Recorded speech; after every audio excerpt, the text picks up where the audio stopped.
At 17, Jonah Reyes believed the internet kept score. Likes meant worth.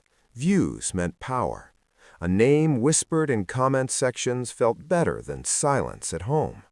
He had learned that early, sitting on the edge of his narrow bed while his phone glowed like a small sun, promising that if he did something big, something reckless, he would finally be seen. Welcome to Shadows of Justice, where crime meets compassion. If you are new here, don't forget to hit the subscribe button, like, comment, and share. For returning viewers, thanks for sticking to the channel. Jonah wasn't cruel. He wasn't desperate in the way people imagine desperation, with empty cupboards and eviction notices. His hunger was quieter. It was the ache of being overlooked, of watching louder kids become legends overnight, while he stayed a blur in the background. He filmed pranks that fizzled. He chased trends a beat too late. And when a message arrived from an older boy named Marcus, slick profile, fast car, a following Jonah envied, he didn't think about consequences. He thought about finally crossing the line between invisible and viral. "Easy run," Marcus wrote. "In and out. Old man, corner shop. You film the door. You don't even have to touch anything." The words "old man" landed with a shrug in Jonah's chest. Old meant harmless, didn't it? The story Jonah told himself was neat and safe. He wasn't stealing. He wasn't hurting anyone. He was just there. He would get the clip. He would get the clout. The night of the robbery, the city felt like it was holding its breath. A thin rain slicked the sidewalks. The corner shop's fluorescent lights hummed, washing the street in pale yellow. Jonah's phone was already recording when Marcus and another boy slipped inside. Jonah stood by the door, hoodie up, heart banging like a drum he couldn't quiet. The old man wasn't supposed to fight back. His name was Elias Porter, 72. He had run that shop since before Jonah was born, had watched the neighborhood grow rougher and kinder in cycles. He had survived layoffs, heart scares, and the slow erosion of profit margins with stubborn grace. When Marcus shouted and shoved the counter, Elias didn't freeze. He reached for the bat he kept beneath the register, a relic of past scares, more symbol than weapon. Everything went wrong in seconds. A scuffle, a shout, the crack of bone against tile. The sound Jonah would hear in his sleep for years, the dull, irreversible finality of it. Marcus bolted. The other boy vanished. Jonah stood there, phone shaking, watching blood spread like ink across the floor. Elias Porter died before the ambulance arrived. The video never made it online. Police pulled it from Jonah's phone the next day, along with his breathless confession. The headlines came anyway, louder and colder than any comment section. Teen arrested in botched robbery. Elderly shop owner killed. Jonah's face, pale, stunned, sat beside words that didn't care about intent. In court, Jonah tried to explain clout to a room that understood harm.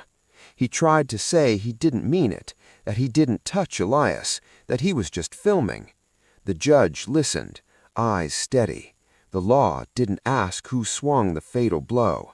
It asked who showed up to a robbery and helped it happen.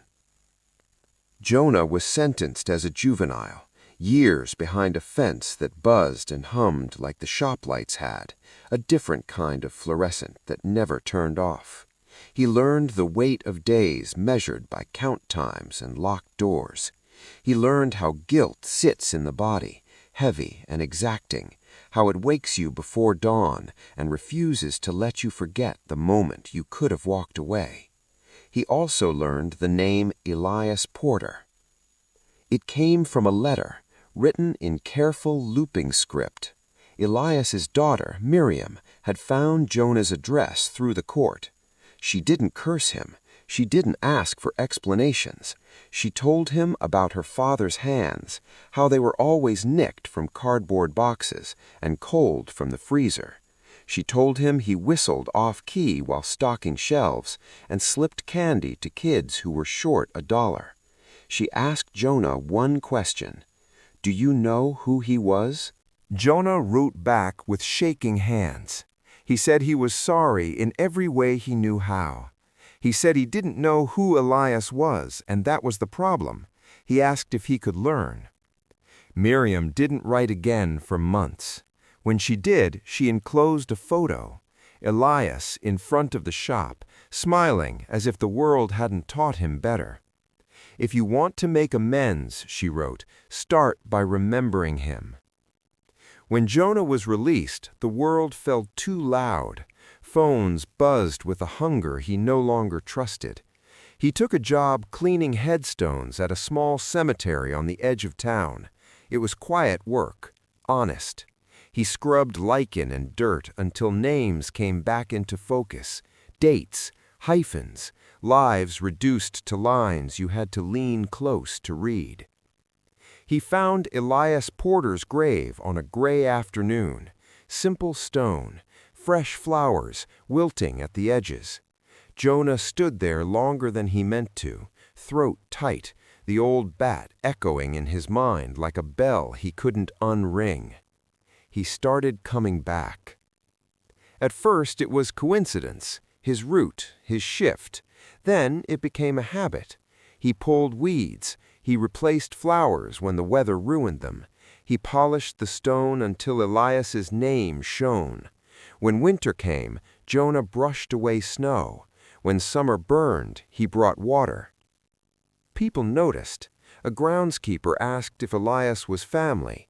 Jonah swallowed. "No," he said, I'm responsible." Word reached Miriam. She came one morning, cautious, eyes measuring the young man who had once stood by a door with a phone. Jonah didn't make excuses. He told her about the likes and the hunger, and the moment everything broke. He told her he couldn't fix it. He told her he wasn't asking for forgiveness. Miriam listened. Grief is a long road, and she was still walking it. "You can't give him back," she said, "but you can decide who you are now." Jonah decided. He deleted his accounts. He started speaking at schools, not with bravado, but with plain truth. He told kids that clout was a currency that devalued the moment you needed it most. He told them that standing by was still standing in it. He told them Elias Porter's name. He kept his promise at the cemetery. Years passed. The shop became a bank, then a vacant storefront with papered windows. Jonah grew into his shoulders. He learned to live with the weight without letting it crush him. On anniversaries, he stood at the grave and talked, not to absolve himself, but to remember a man who deserved to be more than a headline. When Jonah married, he brought his wife to the stone. When his daughter was born, he whispered her name there too, promising that she would grow up knowing the cost of choices and the value of courage that walks away. People asked why he kept coming. Jonah never dressed it up. "Because my life changed at that door," he'd say, and his ended. Guarding a grave doesn't bring the dead back. It doesn't erase the night rain slicked the sidewalk or the sound that split the air. But it does something quieter, something harder. It keeps a name alive. It keeps a lesson sharp. It turns regret into ritual and ritual into resolve. Jonah Reyes never went viral. He never chased another trend.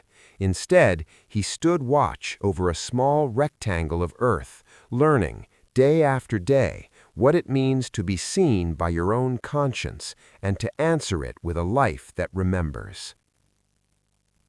This is Shadows of Justice, where crime meets compassion. Subscribe for more emotional true crime and redemption storytelling, where every scar tells a story worth hearing.